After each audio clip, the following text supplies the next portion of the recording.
ஒருவேளை நூல் அருந்து விழுந்துட்டா மொத்தமும் வேஸ்டா போயிடுமே. இங்கேயே வச்சிரும்.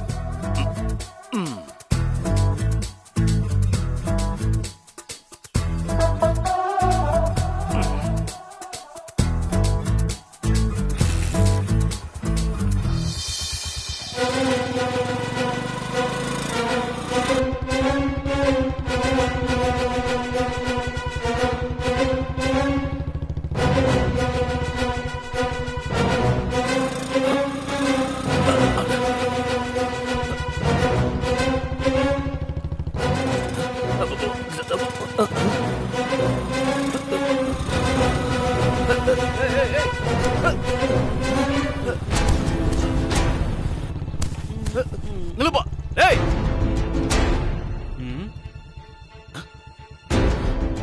அட பாவி,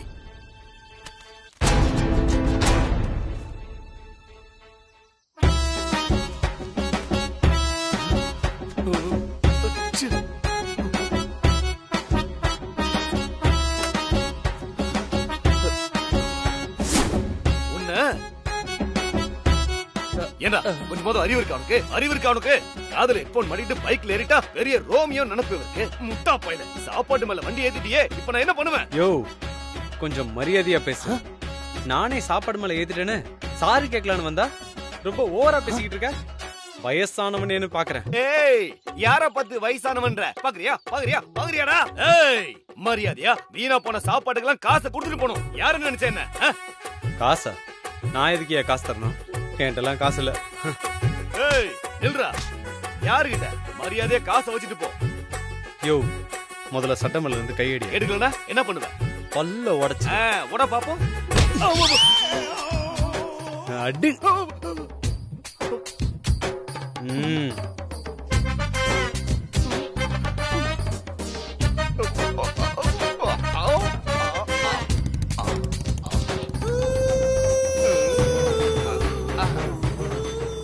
வாடா, என் ஏரியாவுக்கு வருவல்ல, அப்போ உன்னை வச்சுக்கிறேன்.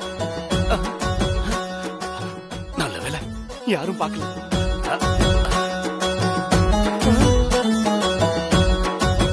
ஐயோ, சாப்பாட்டு மேல எல்லாம் வண்டி ஏத்திட்டானே, நான் என்ன பண்ணுவேன்? கையில வேற 10 காசு கிடையாது. ஐயோ, அவ என்ன பண்ண போறான்னு தெரியலையே. நினைச்சாலே கதி கலங்குது.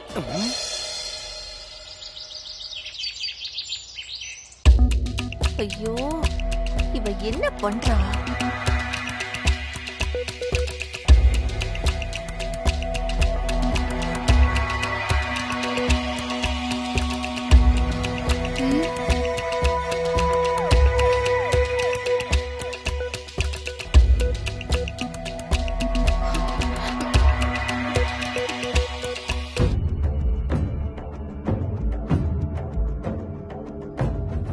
மணி வேற ஆயிட்டு இருக்கு. இந்த பொண்ணு என்னன்னா சாப்பாட்டுக்காக நம்மள வெயிட் பண்ண வச்சிட்டு இருக்கு.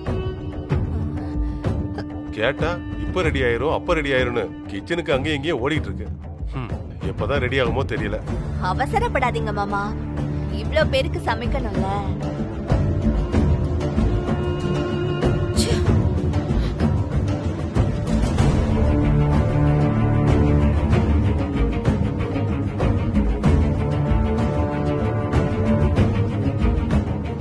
ஜெயந்தி, மதிய சாப்பாட்டுக்கு 12 மணிக்கே உட்கார்ந்தாதான் அவசரப்படுறது.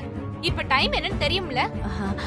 ஒருத்தருக்கும் தனித்தனியா சமைக்கணும்னா நேரம் கொஞ்சம் முன்ன பின்ன ஆகதாங்க செய்யும். நான் தான் சொன்னேனம்மா, எதுக்கு தனித்தனியா சமைக்கணும், எல்லாருக்கும் ஒரே சாப்பாடா சமைச்சிருன்னு. அந்த பொண்ணுதான் கேட்கல. ஆமா, இது என்ன வீடா இல்ல முனியாண்டி விலாசா? என்னவோ ஹோட்டல் அவ நடத்துற மாதிரி வந்து உங்களுக்கு என்ன வேணும், உங்களுக்கு என்ன வேணும் தனித்தனியா ஆர்டர் எடுத்துட்டு இருக்கா. இவ வர்த்தி. நான் கூட கேட்டேன், நீ ஏமா சமைக்கிற? காலையில சமைச்சதே போதும், அதான் சாரதாமா இருக்காங்களே அவங்க பாத்துப்பாங்கன்னு சொன்னேன். அந்த பொண்ணு எங்க கேட்டுச்சு, பிடிவாதமா மறுத்துருச்சு. எனக்கு என்னவோ ஆச்சரியமா தான் இருக்கு, எப்படி ஒத்தாலா இவ்வளவு பேருக்கு சமைக்க முடியும்னு. என்ன கூட ஒத்தாசைக்கு கூப்பிட்டுருக்கலாம். இதெல்லாம் ஒருத்தவங்க குடுக்கற செல்லம். போதும் போதும், ஆளாளுக்கு என் மருமகளை பத்தி பேசுறத கொஞ்சம் நிறுத்துங்க. பாவம் என் மருமக, காலையில இவ்ளோ பேருக்கும் விதவிதமா சமைச்சு டிஃபன் கொடுத்தால, வாய்க்கு ருசியா எல்லாரும் நல்லா இருக்கு நல்லா இருக்குன்னு சாப்பிட்டீங்கல்ல. இப்பவும் அதே மாதிரி வாய்க்கு ருசியா சாப்பிடணும்னா கொஞ்சம் முன்ன பின்ன ஆகதான் செய்யும். சித்தி, நீங்க தான் சொல்றீங்க அந்த பொண்ணு சமைக்குதுன்னு. சாரதாமா சமைச்சா எவ்வளவு வாசனை வரும், அதுவும் நான்வெஜ். சாரதாமாவை விடுங்க, எவ்வளவு கேவலமா யார் சமைச்சாலும் ஒருத்தர் பிரியாணி பண்ணா மசாலா வாசனையாவது வரும்ல, அது கூட வராம இருக்கு. டேய் அதெல்லாம் மூக்கு இருக்கிறவங்களுக்கு தான், உன்ன மாதிரி சொரண கெட்டவங்களுக்கு வராது. என்ன சித்தி, ஏதோ வடிவேல் சொல்ற மாதிரி சொல்றீங்க, சொரணா அது இதுன்னு. சந்துரு இருடா. இங்க பாரு ஜெயந்தி, சந்துரு சொல்ற மாதிரி எங்க யாருக்குமே எந்த வாசனையுமே வரல.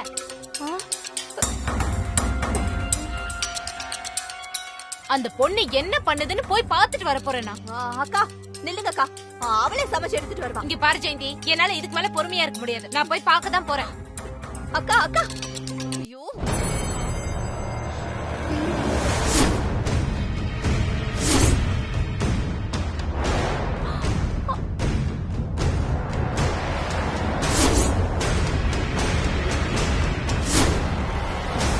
ஒண்ணுமே பண்ணாம இருக்கா.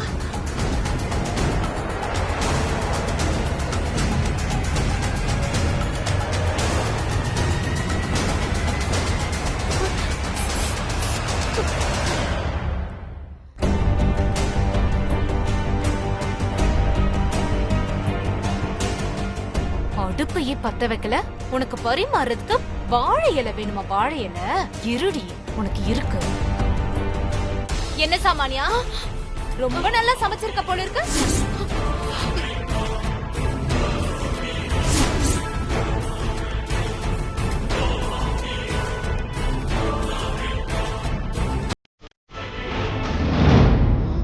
இப்படி ஒரு சமையல என் வாழ்நாள்ல நான் பார்த்ததே இல்லம்மா.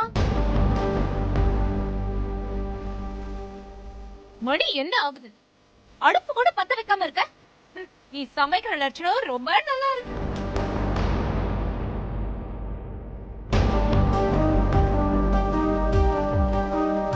இங்க எல்லாரையும் பட்டி போட்டு சாவடிக்கலாம்னு முடிவு பண்ணிட்டியா? நாங்க தான் உன்னை சமைக்க வேணாம்னு சொல்லல, எதுக்கு உனக்கு இந்த வெட்டி பந்தா? ஐயோ சாமான்யா, நான் தான் ஹோட்டல்ல ஆர்டர் பண்ணிக்கலாம்னு சொன்னேனேமா. இப்ப மட்டும் என்ன, வீட்ல அப்படியே கமகமன்னு சமைக்கிறாளா அவ? ஹோட்டல்ல ஆர்டர் பண்ணி அத அப்படியே ஹாட் பாக்ஸ்ல மாத்தி எங்க எல்லாருக்கும் பரிமாறிப்பா. நாங்களும் சாப்பிட்டுட்டு ரொம்ப நல்லா இருக்கு ரொம்ப நல்லா இருக்குன்னு சொல்லிருப்போம். இதுல காலையில சூர்யா வேற பாராட்டலன்னு கோச்சுக்கிறேன். ஒருவேளை அவனுக்கு இது ஹோட்டல் சாப்பாடுன்னு தெரிஞ்சுதான் எதுவுமே சொல்லாம எழுந்து போயிட்டானோ என்னவோ. எனக்கும் சாப்பிடும் போது ஒரு டவுட் வந்துச்சு. அக்கா தேவையில்லாததெல்லாம் பேசாதீங்க. இப்ப வேணா நீங்க சொல்ற மாதிரி என் மருமக எதுவுமே செய்யாம இருக்கலாம். ஆனா காலையில பாவம் எல்லாருக்கும் அவளே அவ கையால சமைச்சு கொடுத்திருக்கா. நீ பாத்தியா? இல்லல, கண்ணால பாக்குறதும் போய் காதால கேக்குறதும் போய் கிச்சன்ல வந்து விசாரிக்கிறதே மெயின் சும்மாவா சொல்லிருக்காங்க பெரியவங்க? இங்க வந்து பாக்கும்போது தானே தெரியுது லட்சணம் என்னன்னு.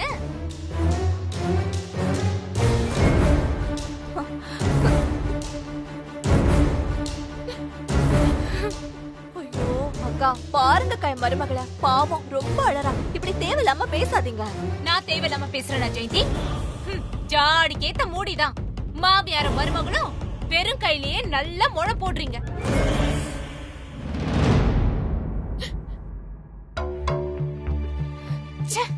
அக்கா அக்கா அக்கா அக்கா, பாவம் கை மருமக பாருங்க எப்படி அழறான்னு. நாம ஹோட்டல் ஆர்டர் பண்ணி யாருக்கும் தெரியாம சமாளிச்சலாம்.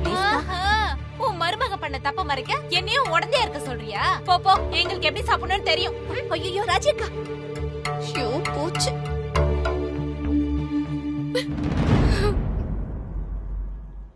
ஏய் சூர்யா, நீ என்ன ஆர்டர் பண்ணிருக்க?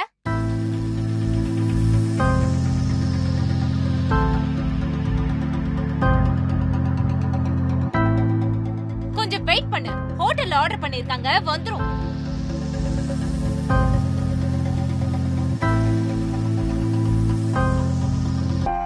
என்னது ஹோட்டலா? பின்ன என்ன, இதெல்லாம் அவ கையால சமைச்சு கொடுத்ததுன்னு நினைச்சீங்களா? அந்த சாமானிய சொன்னதை நம்பி முட்டாள்தனமா உட்கார்ந்துட்டு இருந்தோம் பாத்தீங்களா? நம்மள சொல்லணும்.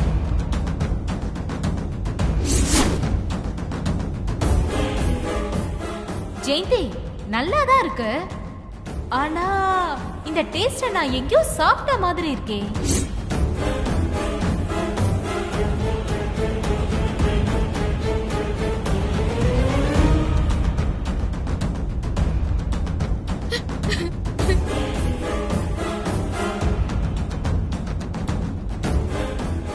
இன்னும் ஏன் எல்லாம் உட்கார்ந்துட்டு இருக்கீங்க? அதான் வீட்ல சமைக்கலன்னு ஆயிடுச்சுல. ஆர்டர் பண்ணது வர வரைக்கும் எல்லா ரூம்ல இருப்போம். அப்படி இல்லையா? எவ்வளவோ நாள் விரதம் இருந்திருக்கேன். அதே மாதிரி இன்னைக்கும் விரதம் நினைச்சிட்டு போக வேண்டியதுதான்.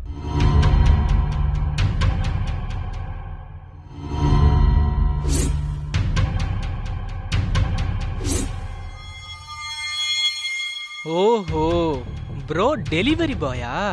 அதான் அப்படி பம்பிக்கிட்டு இருந்தாரா? இருக்கட்டும், பேசிக்கிறேன்.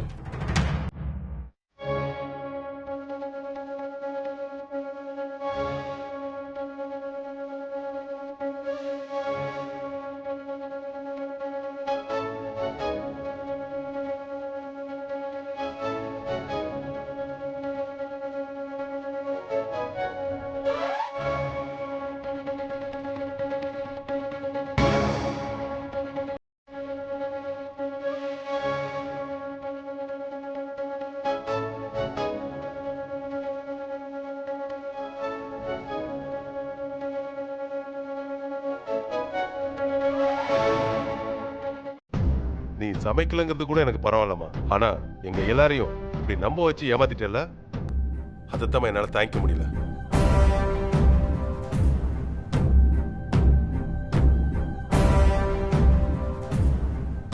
துரோகங்கிறது வெறும் காசு பணத்தை கொடுத்து ஏமாத்துறது மட்டும் இல்ல, இந்த மாதிரி நம்பிக்கை கொடுத்து ஏமாத்துறது தான். இதுக்கு மேல சொல்றதுக்கு ஒண்ணும் இல்லம்மா.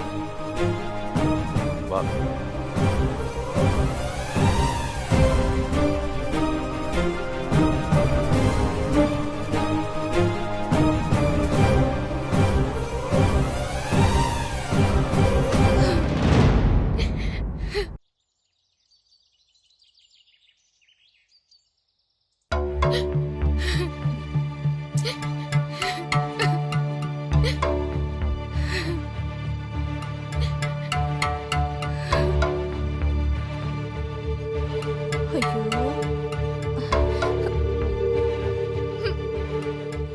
சாமான்யா, அழாதம்மா. நீ ஒண்ணும் வருத்தப்படாத. பெரிய மாமா அப்படிதான் சும்மா படபடன்னு பேசிடுவாரு. ஆனா மனசுல ஒண்ணும் வச்சுக்க மாட்டாரு. அவரு என்ன இதுல பொல்லாத துரோகத்தை கண்டுட்டாருன்னு எனக்கு தெரியல. இவ்வளவு சின்ன விஷயம் இதுக்கு போய் தாட்டு பூட்டுன்னு குதிக்கிறாரு.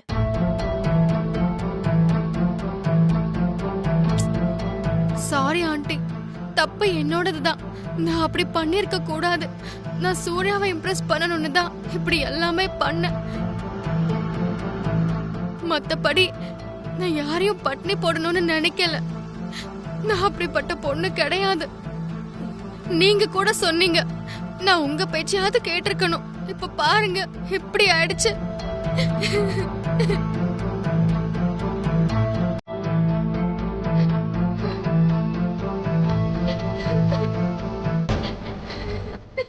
அழாத சாமான்யா, இதெல்லாம் நீ சொல்லிதான் எனக்கு தெரியணும்னு இல்ல. உன்னை பத்தி எனக்கு நல்லா தெரியும்மா. சாமான்யா, எங்க அம்மா சொல்றத நினைச்சு வருத்தப்படாத. சித்தி சொல்ற மாதிரி அவங்க ஏதோ கோவத்துல சொல்லியிருக்காங்க. இப்ப என்ன, ஹோட்டல்ல ஆர்டர் பண்ணிருக்கல, வந்ததும் எல்லாரும் சாப்பிடலாம். நானும் ஹோட்டல்ல போய் சாப்பிட்டு ரொம்ப நாள் ஆச்சு.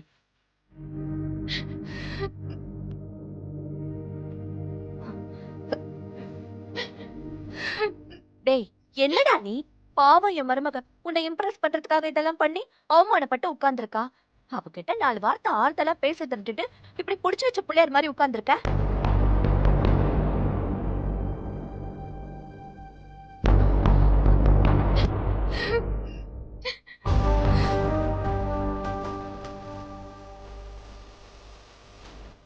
சாமான்யா, நடந்ததையே நினைச்சு ஃபீல் பண்ணாத.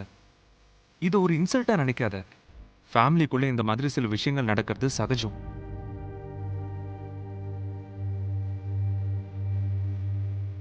நீ எங்களுக்காக சமைச்சு கொடுக்கணும்னு நினைச்ச பாத்தியா, அதுவே எங்களுக்கு சந்தோஷம்தான்.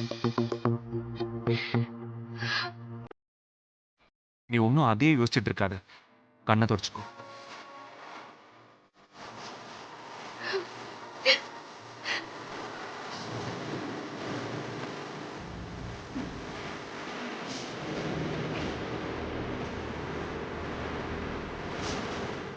யாரையும் நீ பட்னி எல்லாம் போடல. ஃபுட் வந்த உடனே சாப்பிட போறோம், அவ்வளவுதான். நீ ஒன்றும் கில்ட்டி ஆகாத.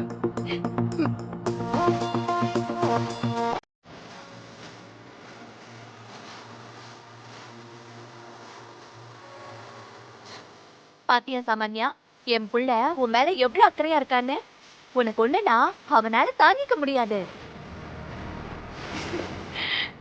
அவனுக்கு உன் மேல ரொம்ப அன்பு இருக்கு. ஆனா அவன் வெளியே காட்டாம உள்ளுக்குள்ளேயே வச்சிருப்பான். அவன் எப்பவுமே அப்படிதான். என் புள்ள சொல்ற மாதிரி நீ ஒண்ணு பெரிய தப்பெல்லாம் பண்ணல. அதனால பெரிய மாமா சொன்னத நீ பெருசா எடுத்துக்காத.